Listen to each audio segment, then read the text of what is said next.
Bonjour à tous, bienvenue sur ma chaîne d'information. Depuis la mort de son père Alain Delon, c'est la première fois qu'Anthony apparaît à la télévision.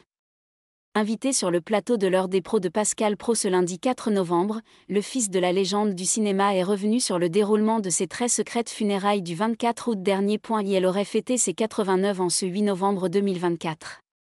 En l'honneur d'Alain Delon, un ciné-concert intitulé Delon, le dernier samouraï, est organisé au Palais des Congrès de Paris lors de cette date particulière. Ce lundi 4 novembre, Anthony Delon avait fait le déplacement sur le plateau de l'heure des pros sur CNews pour faire la promotion de l'événement. Face à Pascal Praud, le fils aîné de l'acteur disparu a retracé la journée d'obsèques de son père. Décédé à 88 ans le 18 août dernier dans sa propriété de Douchy, le monstre sacré du 7e art avait formulé la demande de ne pas faire l'objet d'un hommage national et de se faire enterrer en petit comité dans son domaine. Ses 3 enfants, Anthony, Anouchka et Alain Fabien s'étaient entendus afin de respecter les dernières volontés de l'icône du cinéma. Et la cérémonie, célébrée par l'ancien évêque de Gap, Monseigneur Jean-Michel Di Falco, avait réuni une quarantaine de proches, triés sur le volet. Et personne n'avait l'autorisation de prendre de photos ou de vidéos. Une demande formulée par Alain Delon avant sa mort. On a respecté sa volonté. Il n'y a pas d'image ? Ça a été comme il le voulait, a ainsi rappelé Anthony Delon. Celui-ci a ensuite donné plus de détails sur cet événement discret. Ça s'est bien passé. Ça s'est passé comme il le désirait.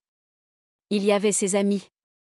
Au départ, il voulait 20 personnes maximum, on a eu du mal à tenir, mais il y avait 45 personnes et les proches, les amis, la famille, a expliqué le père de Lou et Liv. Avant de continuer, ça s'est fait comme il le voulait. Il est parti là où il le voulait et comme il le voulait. Le fils aîné d'Alain Delon est revenu sur les différents discours qui ont ponctué le cérémonial. Chacun des enfants a pris la parole. Vincent Lindon a lu un texte qui est très beau. C'est à peu près tout, a relaté Anthony Delon. Selon les souhaits de son père, aucun souvenir visible n'existe. Il n'y a pas eu d'image, mais il y a quand même des gens qui en ont parlé, qui ont dévoilé un petit peu comment les choses s'étaient déroulées. Pas moi, pas ses enfants, mais ça c'est inévitable, il y a toujours des fuites. Merci à tous d'avoir regardé ma vidéo, laissez un commentaire et n'oubliez pas de vous abonner à ma chaîne.